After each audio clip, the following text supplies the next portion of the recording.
Payag ba kayo na ang INSET ay dapat kilalanin ng PRC? At ang INSET maging isang CPD training seminar.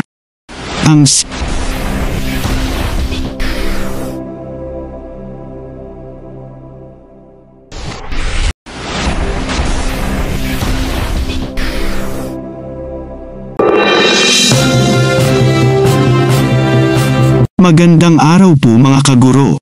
Payag ba kayo na ang INSET ay dapat kilalanin ng PRC? At ang INSET maging isang CPD training seminar. Ang CPD sa Pilipinas ay nangangahulugang Continuing Professional Development.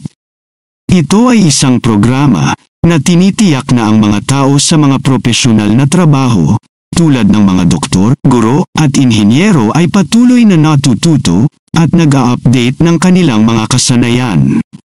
Mahalaga ito dahil nakakatulong ito sa mga propesyonal na manatiling mahusay sa kanilang mga trabaho at malaman ang pinakabagong mga bagay sa kanilang larangan. Ang gobyerno ay may mga panuntunan kung gaano karaming pag-aaral ang kailangang gawin ng mga propesyonal na ito upang mapanatili ang kanilang mga lisensya. Ang INSET na binigay ng DepEd ay dapat accredited ng PRC.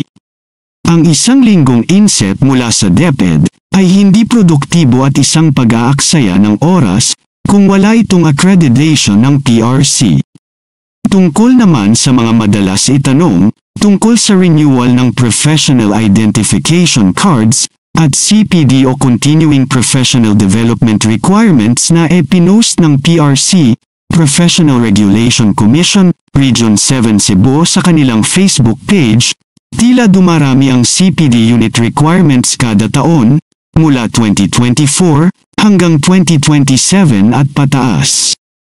Ang alalahanin tungkol sa gastos at oras na pangako para sa pagsasanay o seminar ng CPD ay may bisa, lalo na para sa mga guro, na maaaring mawala ng trabaho para makadalo sa mga sesyon na ito kung hindi sila kasama sa DepEd o Department of Education Memorandum.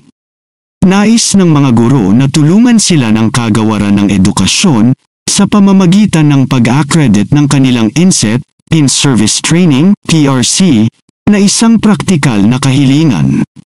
Ang INSET ay pinakakapaki-pakinabang kapag ang mga guro ay maaaring matuto mula sa pagsasanay at makakuha din ng mga CPD unit na ginagawang mas madali ang pag-renew ng kanilang mga lisensya sa PRC. Makakatulong ito sa mga guro na makuha ang kinakailangang mga unit ng CPD nang walang karagdagang stress o pinansyal na pasanin, sa gayon ay mapadali ang pag-renew ng kanilang mga lisensya sa PRC. Ang pamamaraang ito ay maaaring maging isang kapaki-pakinabang na paraan upang suportahan ang propesyonal na pag-unlad habang iginagalang ang oras at mga hadlang sa pananalapi ng mga guro. Kung meron man kayong mga komento tungkol sa mga isyong ito, maaari kayong magbigay ng mga reaksyon sa comment section na makikita sa ibaba ng bidyong ito. Maraming salamat, at kung ikaw ay interesado ng mga bidyong tulad nito, mangyaring suportahan ang channel na ito sa pamamagitan ng pagpindot ng like, pag-share ng mga video at kung bago ka pa lang sa channel na ito, please subscribe sa channel na ito at pindutin ang notification bell at piliin ang all upang maabisuhan ka para sa mga paparating pang mga videos.